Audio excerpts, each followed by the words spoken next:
What's good, world? It's your boy Hit Band D coming at you live with another video, man. Yeah, man, I want to hop on up here and talk about Maxxine Dupri on how much she reminds me of Lana. You know what I'm saying? So I thought I'd come up here and address that whatnot. You know what I'm saying? And give my takes about it, whether people agree or not. But I thought might need to call this out because I talked about her a couple of times in my other videos, whatnot. So I just thought I'd come up here and address Maxxine Dupri again, because right now Maxxine Dupri, she's probably the biggest underdog right now, and I can see a story being told with Maxxine Dupri actually making a come up. I can already see like the underdog story with Maxxine Dupri. And with that being said, like I said, she reminds me so much of Lana. Because if Lana would have never got released in 2001, Lana would have definitely been the biggest underdog back then, and she would have made a come up. She would have, well, if events would allow her to make a come up. But the way how it looked Lana was on her way to making one of the biggest come ups in WWE. It looks like Lana was gonna become a star, but unfortunately, she ended up getting released and whatnot. So definitely didn't like that, because Lana is one of my favorite female wrestlers. You know what I'm saying? I was being a huge fan of Lana, even when fans would take shots at me, for supporting her, because they thought I only supported her because she was a blonde, white girl and all that kind of crap. And that ain't it. That ain't it. My preference doesn't have anything to do with the female wrestlers that I choose to support. So with that being said, I was a huge fan of Lana. You know what I'm saying? I was probably one of Lana's biggest fans, whatnot, because Lana was a determined wrestler, just like Maxxine Dupri is right now currently. So when I look at Maxxine Dupri, she reminds me so much of Lana. And like I said, if Lana would have never gotten released in 2021, she would have, well, I'm going to just say 4 years ago. If she would have never got released 4 years ago, just as I said, Lana would have made a come up. I can see Lana making a come up. She would have made a come up. Definitely, you know what I'm saying, definitely could see her winning her first piece of championship tag team gold with Naomi. Because she had became a half-decent wrestler. Whatnot. So, now Maxxine Dupri, as I can see Maxxine Dupri has developed into a half-decent wrestler.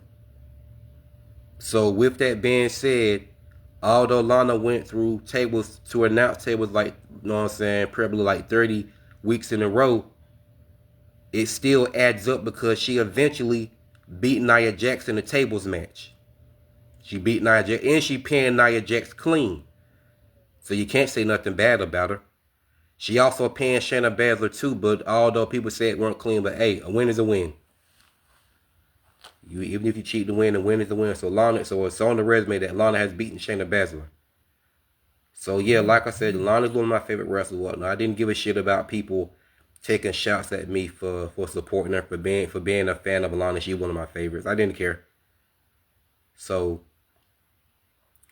with that being said, too bad Lana got released. So now when I look at Maxxine Dupri, that's exactly who Maxxine Dupri reminds me of.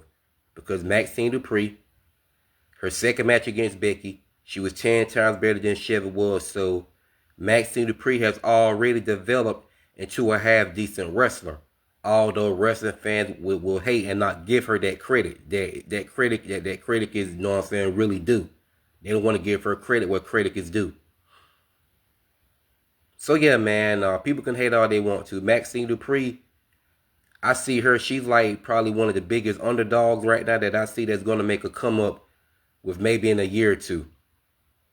How they could play the story out, she can win her first piece of championship tag team gold with Natalya. That's the best route. That's the best way she could go out. Start her off by winning her first piece of championship tag team gold. You know what I'm saying? So then we go on from there. Maxxine Dupri finally goes on her own, and then she could go on to win her first mid-card women's championship. Tell the story like that, and then that'll set her off. And if people don't think she can win the women's world, if people don't think she can win the big one, they can miss me with that nonsense. Because it definitely can be done. You know, some say that Lana and Maxxine Dupri reminds them of Carmella. Well, I was a fan of Carmella too. Carmella is one of my favorites. Carmella wasn't the best wrestler in the ring at one point when I supported her, but didn't Carmella eventually become decent? Exactly. So, although Carmella made a stupid decision to leave WWE, whatnot, you know, made an excuse that, you know, she had kids and all that, but look at Alexa Bliss and Becky Lynch. They were pregnant. And when they, you know what I'm saying, you know, finally, you know, had their child, they got in that gym and bounced right back and came back to WWE and started tearing it up. Like both of them are currently doing right now. So what Carmella said, I was like, Carmella, come on now, get out of here with that nonsense. So anyway, yes, Maxxine Dupri, I can see she's like a massive underdog, and I can see you could tell a great story with her. The story would play out perfect with Maxxine Dupri. Of everything she went through, of being told that she can't do it, she's not a great wrestler, all of the above.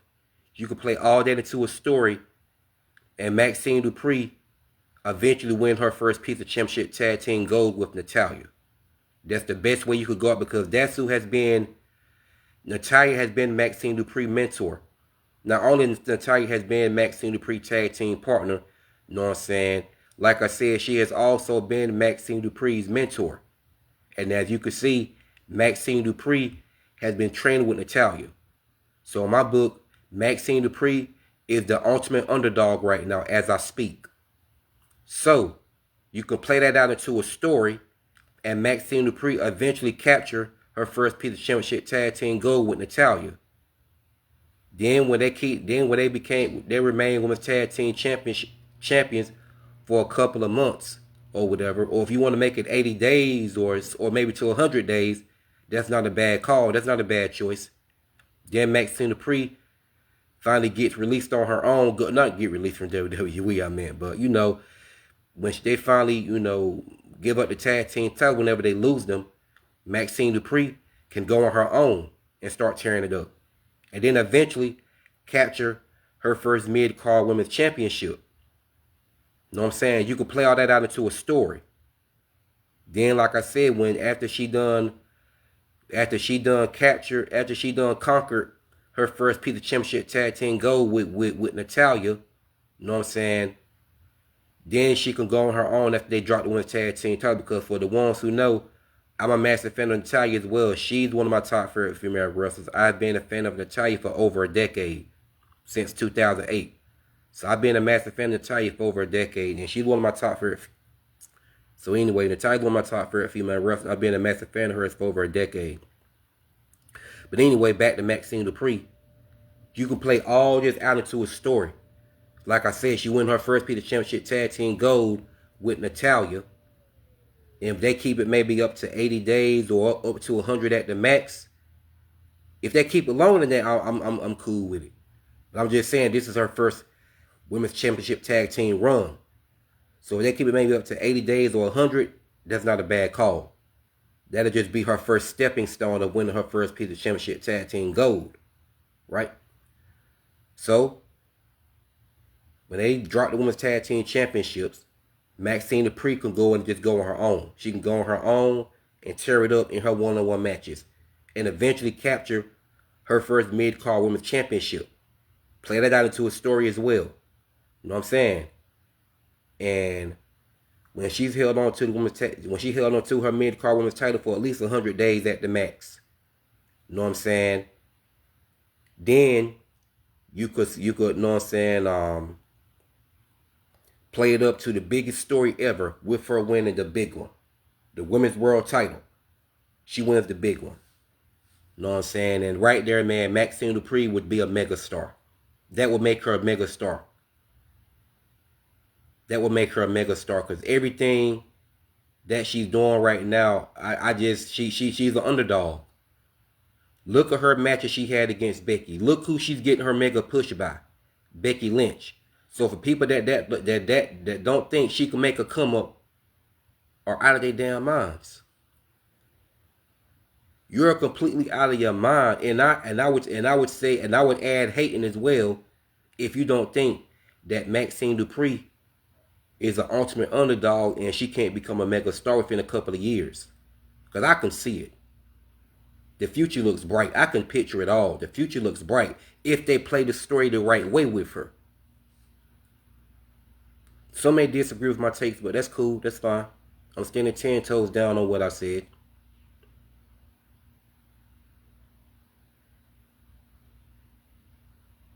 Play the story the right way with Maxxine Dupri. Maxxine Dupri would be a mega star.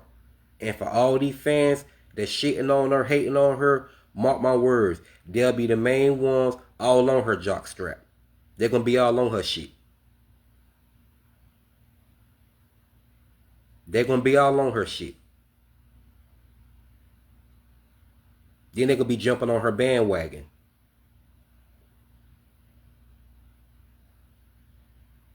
All the fans that hated her, they, like I said, they're going to be all on her shit.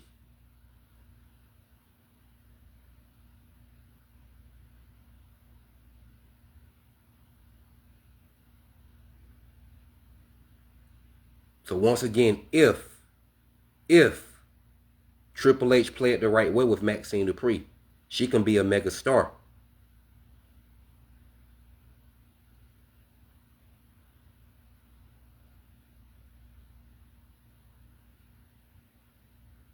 That's a big if though. But so far,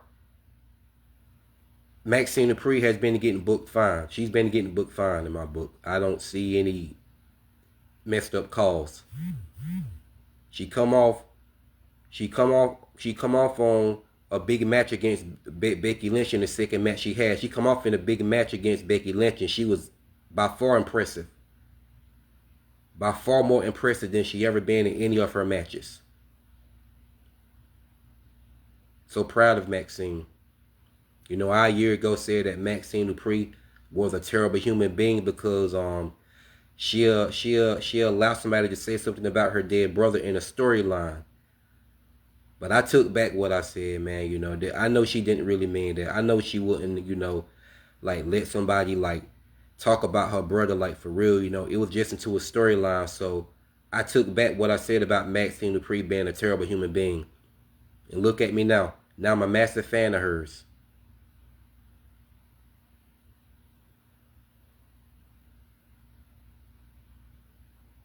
No, she's not a terrible human being.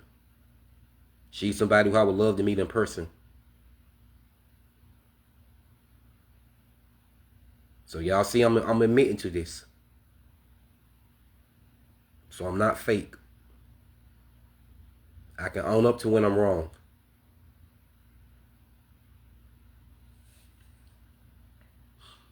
But anyway, Maxxine Dupri, I see her making a come up within a year or two. Because I pretty much can see they're doing the underdog story with her right now by wrestling Becky Lynch. So to me, they're already doing the underdog story with Maxxine Dupri. She come off 3 matches against Becky Lynch. The first one, she put up a great effort. The second one, once again, 10 times better than she ever was. 10 times better than she ever was. When Maxxine Dupri had a second match against Becky, she became half decent. So right now, as I speak, Maxxine Dupri is a half decent wrestler. Now there's some things that she need to work on. She need to work on her punches. Maxxine Dupri punches don't look solid. She got to work on her punches and work on the botches a little bit. But other than that, Maxxine Dupri is a half solid wrestler. Well, half decent. That don't make sense. She's a half decent wrestler right now. Half decent at best. So give Maxxine Dupri some more months, man, or give Maxxine Dupri some more months down the road. I can see Maxxine Dupri developing into a full decent wrestler. Or better than decent. She might become better than decent.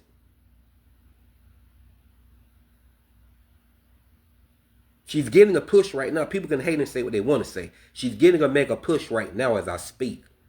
She's getting a mega push right now as I speak. Because she come off on 3 matches against Becky. 3 matches. 3 matches.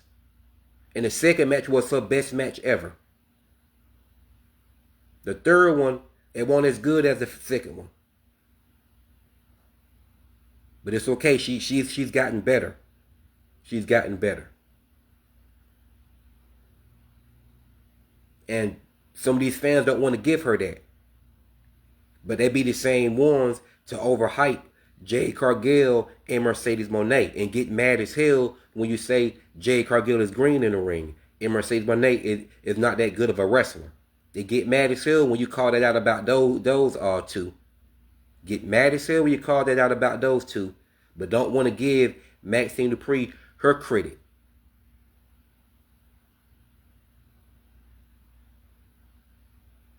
I peeped that shit. I peeped it time and time again. But then want to throw the race card at people when they say that they're not a fan of Jade Cargill. She's green in the ring, or say they're not a fan of Mercedes Moné because, as I would say, her character is cringe. Her promos are garbage. And she's not that good in the ring. And get mad and call the ones like me a racist and all that kind of shit. But hate on Maxxine Dupri when Maxxine Dupri is arguably a half-decent wrestler. At least you don't spam the same moves over and over like Mercedes Moné. But get mad as hell when you say Jade Cargill is green in the ring and Mercedes Moné is not that good and say you're hating on both of them and want to throw the race card at you and shit. Want to throw the race card at you and shit, but don't want to give Maxxine Dupri her credit. What credit is really due. Come on now. Yeah, miss me with the fuckery.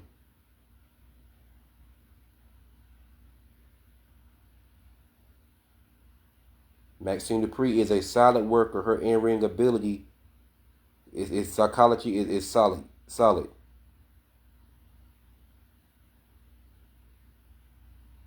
Maxxine Dupri is a very solid worker. She's very solid in the ring. She's a solid worker. You could tell she loves doing her job, and Maxxine Dupri really wants to be the best. She wants to make a come up. She's determined just like Lana was. She's determined. Hopefully she won't get released like Lana did, because Lana would have made a come up, I believe, if Vince would have allowed it. But you know how Vince is.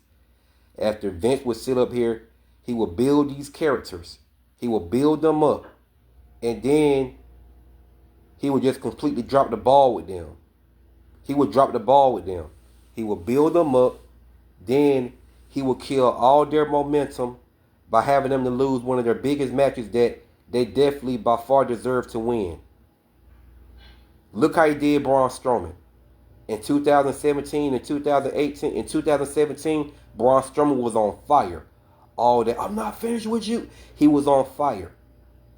So when he got his chance to face Brock Lesnar for the Universal Championship, he lost against Brock Lesnar. And for the most part, he was dominating that match.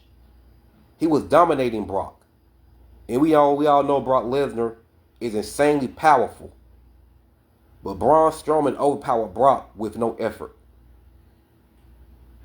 But not to say Brock didn't hold it, but not to say Brock didn't take the fight to Braun Strowman too, because he did. You're not Brock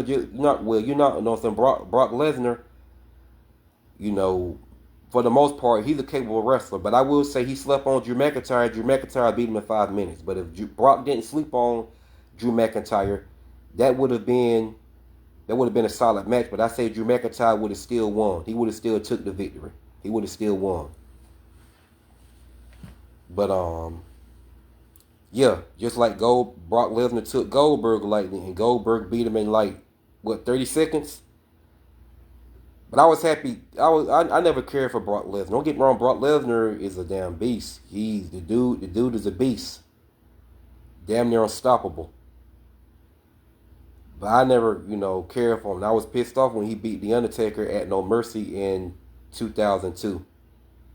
I want the Undertaker to win the title. You know, Undertaker is one of my favorite wrestlers. I love the Big Evil, the Undertaker gimmick.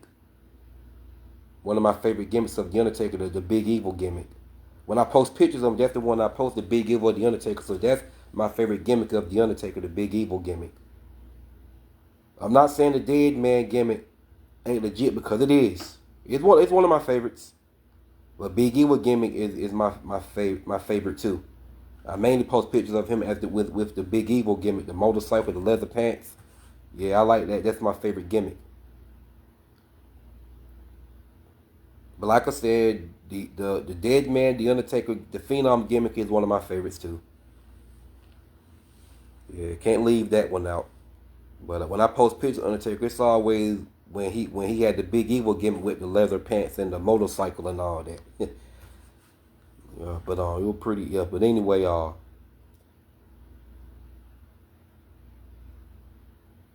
know, so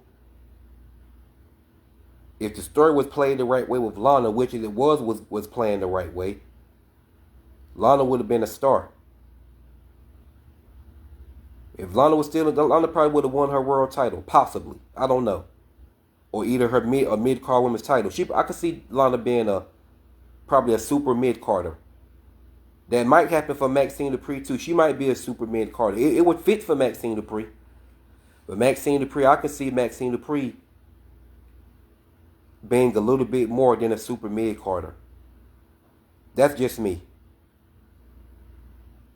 Feel free to disagree if you like. I'm not going to change my opinion about her.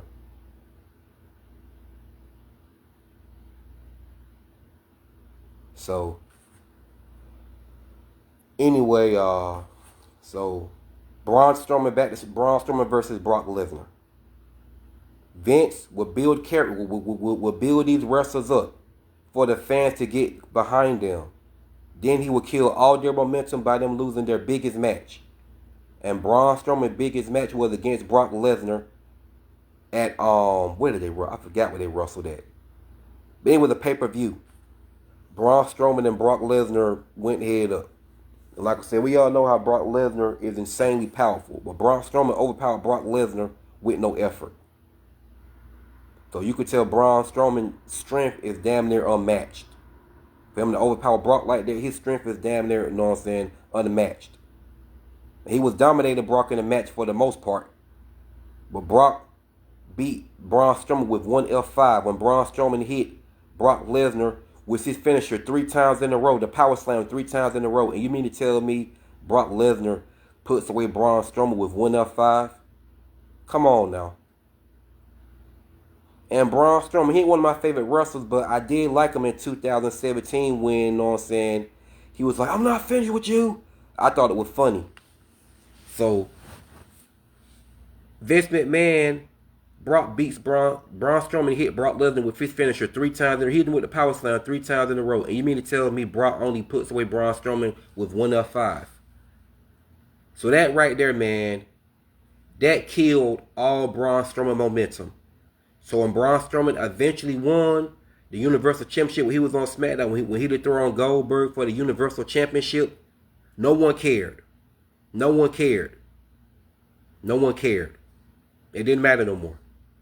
Because all his momentum was gone after his match against Brock Lesnar. Tell me if I'm telling lies. So this is why I say Triple H don't need to drop the ball with Maxxine Dupri. Since her 3 matches against Becky Lynch, Maxxine Dupri has been building momentum. She has momentum now.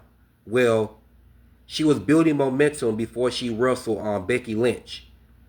But her second match against Becky, she built a tremendous amount of momentum. She has momentum now. They need to keep building her momentum until it's time for her to either win her first piece of championship tag team gold with Natalya, or she can just go on to win her first mid-card women's championship. But I would love to see Natalya and Maxxine Dupri as the women's tag team champions, because both of them are 2 of my favorites. So I would love to see Maxxine Dupri win her first Pizza Championship Tag Team Gold with one of my top favorite female wrestlers, Natalya. But although Maxxine Dupri is one of my favorites too, but I do like Natalya. You know, I've been a fan of Natalya way longer than Maxxine Dupri. But both of them are two of my favorites, and I would love to see both of them win women's tag team championships, and that would, you know what I'm saying, you know, put a title on Maxxine Dupri's resume. So I say that's the best way to start Maxxine Dupri out, with winning her first Pizza Championship Tag Team Gold with Natalya. That would tell a great story for her. Then when she finally go on her own and do her own thing and start killing on her own, you could make another story with her capturing her first mid-card women's championship, whether if it's the women's IC title or the women's United States title. Either one suits Maxxine Dupri perfectly well. Then after she go maybe 100 days with that title, that'll be perfect, or it could be a little more than that. And then you could make you could tell the mega story with Maxxine Dupri winning the big one, winning the women's world title. And then, man, Maxxine Dupri, she's going to go to the moon. All she needs is a great storyline behind her, and she'll go to the moon because she has that star. She has that star quality. She has that star power and star quality. So I'm saying, as everything I say, if they play it the right way, all she needs is that great storyline behind her, and she'll go to the moon. But also by capturing those 3 titles that I named. She win her first Pizza Championship Tag Team Gold first. Then after she go on her own, she win her first mid-card women's championship. Then after, you know, she drops the mid-card women's championship. Then she go on to win the big one. She go on to capture her first women's world title. Maxxine Dupri will skyrocket to the moon. She will go to the moon. So I thought I'd come up here, man, and address Maxxine Dupri and say she reminds me of Lana. So if you agree with my video, hit the like button and subscribe to my YouTube channel. I love doing wrestle talk over there. I do a lot of live streams just about every day, and I do regular videos on my account, and I do short clip videos, and I post wrestling pics on my community page. So once again, subscribe to my channel. I go by the name Hitman D, and when you subscribe to my channel, turn on the notifications where you won't miss none of my videos or whatever I post. So with that being said, it's your boy Hitman D, and I'm out.